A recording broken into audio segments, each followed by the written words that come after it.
बिस्मिल्लाहिर्रहमानिर्रहीम। अस्सलाम वालेकुम नाज़रीन, आप यूट्यूब चैनल देख रहे हैं। मैं इमरान खान हूँ। इसको कहते हैं सेलिब्रेशन, या इसको कहते हैं जब इमरान खान को निकाला, उस्मान बुज़दार को निकाला, पाकिस्तान तहरीक इंसाफ की हुकूमत रजीम चेंज ऑपरेशन के नतीजे में ख़त्म की गई, तो उस वक्त पाकिस्तान पूरा बाहर आ गया था, हर शहर बाहर आ गया था।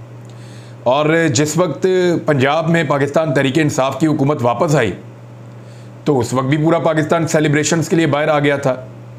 हालांकि इमरान खान ने कॉल नहीं दी हुई थी, कॉल दी अगले दिन की। और ये अगले दिन के मनाजिर आप देखिए, पूरे पाकिस्तान में जश्न मनाया जा रहा है। लाहौर, कराची, इस्लामाबाद, पेशावर, कोयटा, फैसलाबाद, मुल्तान, सियालकोट, हैदराबाद, कौन सा ऐसा शहर है जहां लोग जश्न नहीं मना रहे? इस्लामाबाद में, रावलपिंडी में, हर जगह पे, खास तौर पे जहां पे लोटों को शिकस्त हुई है वहां पे लोग जश्न मना रहे हैं। पाकिस्तान तहरीक इंसाफ ने ऐसा लगता है कि क्लीन स्वीप का प्रोग्राम बना लिया है।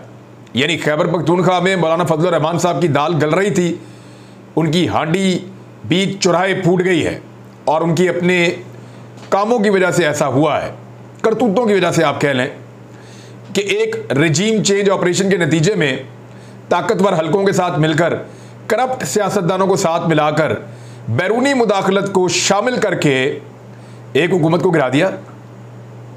और उस हुकूमत पे इल्ज़ाम क्या था? कोई भी नहीं, ना करप्शन का, ना कोई दो नंबरी का, ना गद्दारी का, ना मुल्क को बेचने का, ना मुल्क के मफाद के खिलाफ जाने का, ऐसा कोई एलिगेशन नहीं था। और जब अपना रजीम चेंज करके हुकूमत बनाई तो जो अदाद शुमार दिए उसमें बताया कि पिछली हुकूमत पाकिस्तान की तारीख में बेहतरीन काम कर रही थी, शानदार काम किया इमरान खान साहब की हुकूमत ने। ये हमें शहबाज शरीफ साहब की हुकूमत ने बताया। और फिर उन्होंने रजीम चेंज ऑपरेशन किया, वहां ANP का और फजल रहमान का और नून लीग का खैबर पख्तूनख्वा के अंदर पट्टा बिठा दिया पकड़ के। सिंध में MQM का बेड़ागर्क कर दिया, पाकिस्तान पीपल्स पार्टी को स्क्वीज करके रख दिया है। शहरी इलाकों में पीपल्स पार्टी जो है वो मुंह छुपाती फिर रही है। और पंजाब के अंदर जो PMLN का गढ़ था, जो कहा जाता था कि पूरा पंजाब एक दौर में PMLN का गढ़ था, फिर पाकिस्तान तहरीक इंसाफ आई तो मुकाबले की जमात बनी और आहिस्ता आहिस्ता सेंट्रल पंजाब में PMLN रह गई थी। अब सेंट्रल पंजाब में झाड़ू फेर दिया पाकिस्तान तहरीक इंसाफ ने।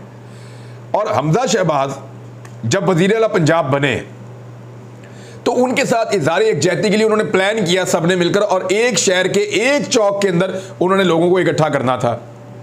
अल्लाह रखा पेप्सी बड़ा प्यारा दोस्त है, बड़ा अच्छा इंसान है, अल्लाह रखा पेप्सी पानीपुरी है। वो शादियों में, मुख्तलिफ तकारीब में लोगों को एंटरटेन करते हैं।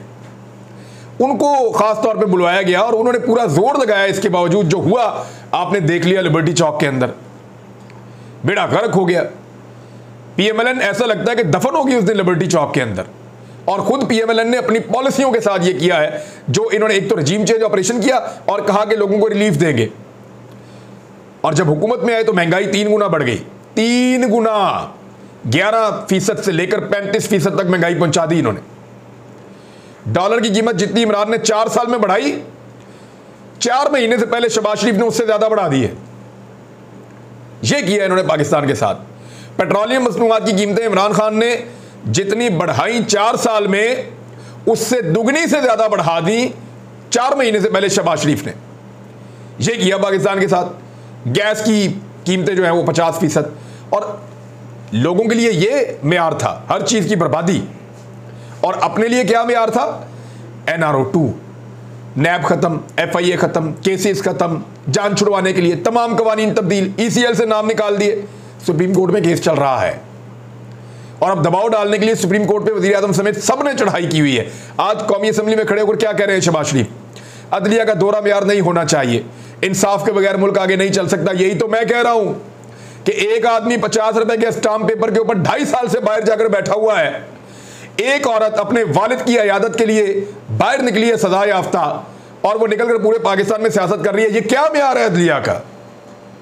ये दौरा मेयार है अदलिया का। बाकी कैदी क्यों अंदर है? बकरी चोर क्यों अंदर है? आटा चोरी करने वाला क्यों अंदर है? छोटा मोटा चोर क्यों अंदर है? वो जिनको सजाएं हो गई, जो मुजरिम डिक्लेयर दे दी गए, वो एक पाकिस्तान से बाहर है, एक पूरे पाकिस्तान के अंदर चक्कर लगा रही है। कोई पूछने वाला नहीं है। ये दोहरा मेयारी तो है कि आपके ऊपर फर्दे जुर्म आयद होनी थी, आप जमानत पे बाहर निकलते हैं और पाकिस्तान के वज़ीर-ए-आज़म बन जाते हैं। उसके बाद आप किसी अदालत में पेश ही नहीं होना चाहते, आप कहते हैं मैं नहीं आ रहा, मेरे पास टाइम ही नहीं है, मैं काम कर रहा हूँ। ना आपका बेटा पेश होता है, वो कहता है मैं वज़ीर आला हूँ, मैं नहीं आ रहा, मेरे पास टाइम ही नहीं है, मैं काम कर रहा हूँ। तो ये दोहरा मेयार नहीं होना चाहिए। शहबाज शरीफ साहब आप बिल्कुल दुरुस्त फरमा रहे हैं, और इस दोहरे मेयार को बतौर वज़ीर-ए-आज़म आप ख़त्म कर दें, वरना ये ख़त्म तो हो जाएगा, क्योंकि मामला पाकिस्तान की अवाम ने अपने हाथ में ले लिए हैं। शहबाज शरीफ साहब ने दावा किया उनको कई मरतबा वज़ीर-ए-आज़म बनने की ऑफर हुई, शुक्र करें इन्होंने कभी कबूल नहीं कर लिए, वरना इस मरतबा ऑफर कबूल करके जो इन्होंने पाकिस्तान का हाल किया है पाकिस्तानियों का, अल्लाह माफ़ करिए, पहले ही हो जाना था। वरना फिर मुख्तलिफ चीज़ों के ऊपर कि फॉरेन फंडिंग केस का, एक्चुअली तो वो ममनुआ फंडिंग केस है और वो सारी पोलिटिकल पार्टीज़ की है, उसका फैसला क्यों नहीं आ रहा। तेल की कीमतें मेरे इख्तियार में नहीं है, यानी एक ऐसा वज़ीर-ए-आज़म है जिसके इख्तियार में पेट्रोलियम मसनूआत की कीमतें नहीं है। लेकिन इससे पहले वाला जो वज़ीर-ए-आज़म था उसके बारे में इन्हीं शहबाज शरीफ साहब का कहना था कि तेल की कीमतें बढ़ाता है 5 रुपए, ये कितना बड़ा जालिम आदमी है, 3 रुपए कीमत बढ़ा दी, लोग मर जाएंगे। खुद 100 रुपए बढ़ा दिए, लोग नहीं मर रहे, और इमरान खान ने 3 रुपए बढ़ाई थी तो लोग मर रहे थे। अदल व इंसाफ नहीं होगा तो लोग आगे नहीं बढ़ सकते, मुल्क आगे नहीं बढ़ सकता। बिल्कुल ठीक बात कह रहे हैं शहबाज शरीफ साहब, बिल्कुल इंसाफ होना चाहिए। वही इंसाफ जो शरीफ खानदान को मिलता है अदालतों से, वो इंसाफ पाकिस्तान के हर आदमी को मिलना चाहिए। फिर अजीबोगरीब धमकियां भी लगाई हैं, कहते मेरे सीने में ऐसे राज दफन है जो नहीं उगलूंगा। ये वही काम शुरू कर दिया जो नवाज शरीफ ने किया था, यानी नवाज शरीफ साहब एस्टेब्लिशमेंट के साथ मिलकर जो जो खिचड़ी पकाते थे ना, बाद में उन्होंने धमकियां लगाई, मैं सारा कुछ बता दूंगा, मैं ये भी बताऊंगा, मैं वो भी बताऊंगा। एंड में ये दोनों भाई धमकियां लगाते हैं। अब शहबाज शरीफ साहब भी कह रहे हैं कि मेरे सीने में ऐसे राज दफन है जो नहीं उगलूंगा, अगर राज खोल दूं तो ऐवान हैरत में आ जाएगा। ये जी शहबाज शरीफ साहब की धमकी है। मरियम नवाज भी ऐसी धमकी, शहबाज शरीफ भी ऐसी धमकी, नवाज शरीफ भी ऐसी धमकी, और इमरान खान साहब ने तो वीडियो रिकॉर्ड करवा के रखी हुई है। तो पाकिस्तान के वो इदारे या वो मुक्तदर हल्के अपना एहतसाब कर लें कि हर आदमी जिसके साथ मिलकर वो कोई ना कोई गेम डालते हैं, वो बाद में इस तरह के बयानात दे रहा होता है, वो बाद में इस तरह की धमकियां लगा रहा होता है। एक ने वीडियो रिकॉर्ड करवा के रखी हुई है, एक लंदन में बैठ के ये कह रहा है, एक खातून पूरे पाकिस्तान में फिर के ये कहती है, एक ईवान में खड़े होकर ये कह रहा है। तो इसका जवाब कौन देगा? अब ये धमकियां सारे के सारे एस्टेब्लिशमेंट को लगा रहे हैं और उन्हें कह रहे हैं कि जो आपने मिलकर हमारे साथ गेम डाली है ना, आने वाले दिनों में इनका बयानिया क्या होगा, जरा मैं 2 जुमले आपको बताऊं, ये आप याद रखिएगा। ये जरूर कहेंगे कि हम हुकूमत में आए नहीं थे, हमें लाया गया था। एक्चुअली हम पाकिस्तान को बचाने के लिए आए थे, हमें पता था हमारी सियासत तबाह हो जाएगी। ये जेल जा रहे थे, इनको पता था इनकी सियासत ख़त्म होने जा रही है। ये शब खून मार के अंदर और बाहर के मुख्तलिफ एलिमेंट्स के साथ मिलकर हुकूमत में आए। इन्होंने अपना NRO 2 लिया और पब्लिक का बेड़ा गर्क किया। ना ये पब्लिक के लिए आए, ना ये पब्लिक का सोच रहे थे, ना पब्लिक के फ़ायदे से इनका कोई ताल्लुक था। ये बात तो आप कर लें क्लियर। इमरान खान साहब ने कॉल दी और उस कॉल के ऊपर जिस तरह का रिस्पॉन्ड कर रही है पब्लिक, क्या कोई सोच सकता है कि PMLN या नवाज शरीफ चलें, आज ही नवाज शरीफ कॉल दे दें पूरे पाकिस्तान में कि लोग बाहर निकल आएँ, मियाँ नवाज शरीफ रात को इतने बजे खिताब करेंगे। 1 हफ्ते का टाइम दे दें नवाज शरीफ, 2 हफ्ते का टाइम दे दें नवाज शरीफ, 1 महीने का टाइम दे दें नवाज शरीफ, अरबों रुपए खर्च कर लें नवाज शरीफ। ये नहीं हो सकता जो आप देख रहे हैं। क्यों नहीं हो सकता? इसका मतलब यह है कि पाकिस्तानियों ने बिलाखिर बड़े लंबे अरसे तक धोखा खाने के बाद पहचान लिया है इस बात को कि कौन कौन धोखेबाज है। पाकिस्तानियों ने उन खानदानों को पहचान लिया और उनकी खानदानी सियासत को भी पहचान लिया जो हमेशा पाकिस्तानियों को वर्गलाकर, पाकिस्तानियों को जज्बाती करके वो हमेशा हुकूमतों में आते थे और हुकूमत में आने के बाद पाकिस्तानियों को भूल जाते थे। यानी PMLN ने तो जितना बयानिया घड़ा था या खड़ा किया था एंटी एस्टेब्लिशमेंट, वो तो ये था कि हमारे खानदान के साथ जुल्म हो गया, ज्यादती हो गई, ये हो गया, वो हो गया। इमरान खान ने तो ये नहीं कहा, उसने तो बयानिया बनाया कि पाकिस्तान के साथ और पाकिस्तानियों के साथ जुल्म और ज्यादती हुई है। उसने ये नहीं कहा कि मेरे साथ जुल्म हो गया, मेरे साथ, खुद बेचारा नहीं बना। उसने कहा मुल्क के साथ, पाकिस्तानियों के साथ ये हुआ है। लिहाजा बयानिए का जमीन आसमान का फर्क है। कुछ लोग इसको मिक्स करने की कोशिश कर रहे हैं। अब गवर्नर राज की धमकियां लग रही हैं। क्या गवर्नर राज लग सकता है? राणा सनाउल्लाह ने स्टेटमेंट दिया है, लेकिन पहले मोहन सलाई का उस पर जवाब देख लेंगे। राणा साहब 24 घंटे भी नहीं हुए परवेज इलाही को हलफ लिए हुए और आपकी हवाइयां पहले ही उड़ गई हैं। गवर्नर रूल के बारे में अहमकाना बयान देने से पहले आईन को पढ़ लें। अभी तो मॉडल टाउन में जो कत्लेआम आपने किया था उसका हिसाब आपको देना है।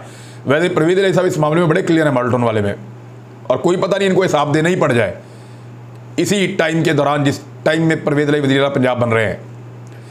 राणा सनाउल्लाह ने प्रेस कॉन्फ्रेंस में कहा कि मौजूदा सियासी हालात पूरी कौम के लिए लम्हा फिक्रियाँ हैं। सुप्रीम कोर्ट के फैसले से सियासी सूरत हाल ख़राब हुई है। सोशल मीडिया पर कल से जो गुफ्तगू हो रही है इस पर अफसोस है। फिर उन्होंने कहा कि गवर्नर राज जो है, पंजाब में मेरे दाखिले पर पाबंदी गवर्नर राज का जवाब होगा।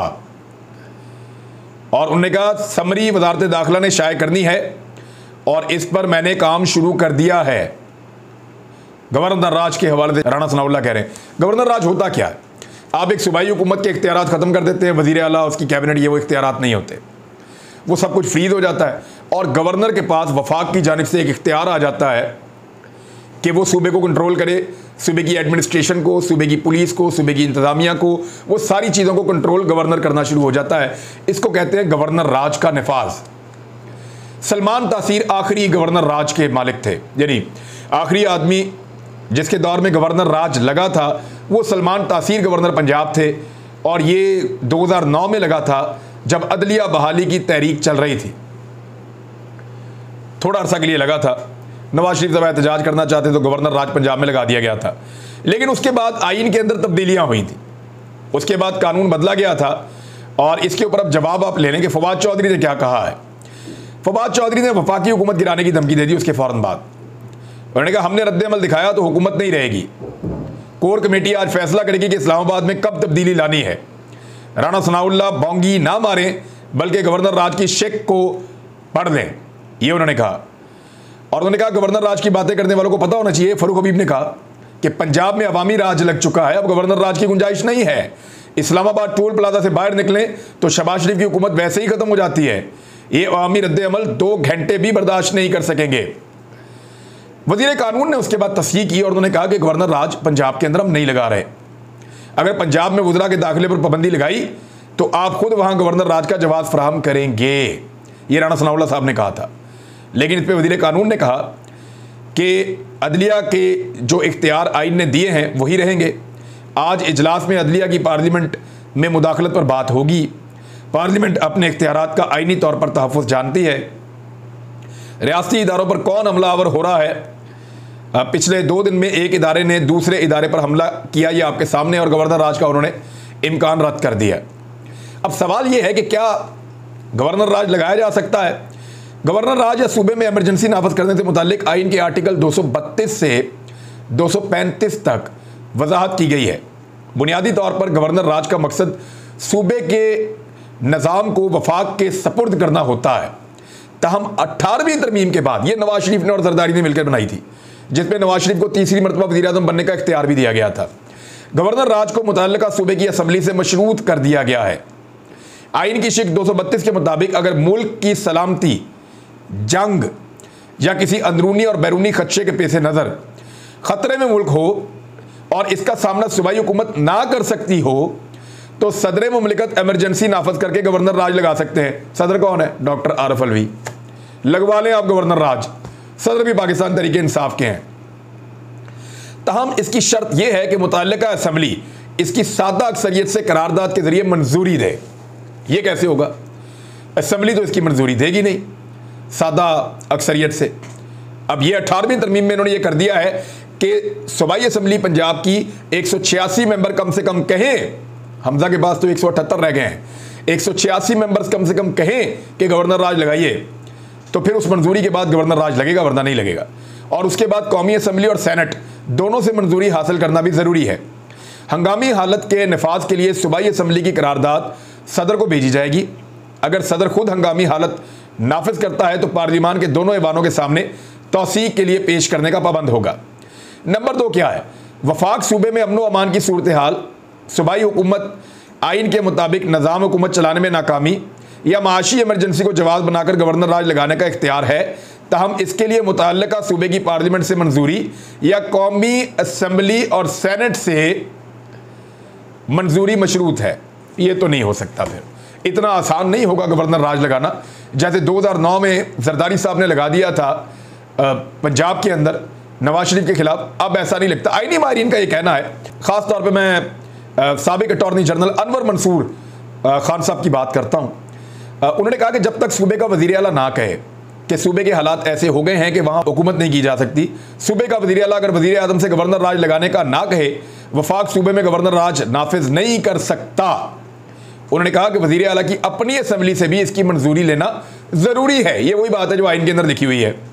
तो अब इतना आसान नहीं रहेगा। बहुत सारे जो कानूनी और आइनी माहिरीन हैं, सेनेटर कामरान मुर्तज़ा ने बताया कि गवर्नर राज लगाने के लिए वफाक के बाद इख्तियार कहीं ना कहीं मौजूद है, लेकिन इसकी शराइत है जो मुश्किल है। तो इस तरह से इतना आसान नहीं होगा और सदर आरिफ अलवी के होते हुए गवर्नर राज लगाना मुमकिन नहीं होगा। ये अब तक की इतलात हैं। देख ले पाकिस्तान में क्या हो रहा है। नून लीग के लिए कौन निकला था और आज पाकिस्तान की हुकूमत बनी है तहरीक इंसाफ की, तो कौन निकला है। अब तक के लिए इतने, अपना ख्याल रखिएगा, अपने चैनल का भी। अल्लाह हाफ़िज़।